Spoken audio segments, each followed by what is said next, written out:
Sindhi official TV. ॻाल्हि कंदासीं अॼु सिंध जे माया नाज़ फ़नकार ढोल फ़क़ीर जी। सिंध जे हिकु वॾे लोक फ़नकार ढोल फ़क़ीर 1917 ईस्वीअ धारे ॻोठ पाटियूं ज़िले सांगड़ में फ़क़ीर मोहम्मद ख़ासकी अली जे घर में जनमु वरितो।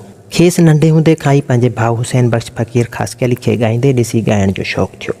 जेको नड़ बैत चवंदो हो, ढोल फ़क़ीर बि ॻाइण जी शुरूआति नड़ बैत खां कई। नेठि यकतारो खणी पंहिंजे ई इलाइक़े में मौजूदु मंठार फ़क़ीर राजड़ जे आस्थाने खां ॻाइणु शुरू कयाईं, जिते संदसि संगत वक़्त जे वॾे सूफ़ी फ़नकार फ़क़ीर अमीर बख़्श सां थी वई। खेसि रेडियो पाकिस्तान ते पंहिंजे वक़्त जे वॾे मौसीक़ी शनास प्रोड्यूसर मोहम्मद बख़्श अंसारी मुतारुफ़ करायो।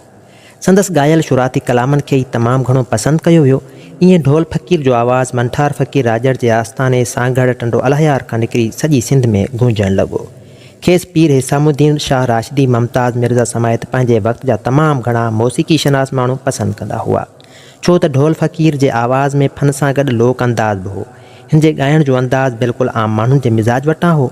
ॻाल्हाईंदो बि हलंदो ऐं ॻाईंदो बि हलंदो। ढोल फ़क़ीर पोइ पाकिस्तान टेलीविज़न ते पिया पंहिंजे फ़न जो मुज़ाहिरो कयो। शाह लतीफ़, सचल सरमस्त ऐं ॿियनि सूफ़ियनि जे उर्सनि ते पिया ॻायो। संदसि केतिराई म्यूज़िक एल्बम्स रिकॉर्ड थिया। ढोल फ़क़ीर सूफ़ी मंश इंसान हो ऐं सूफ़ियाना कलाम बि ॻाईंदो हो।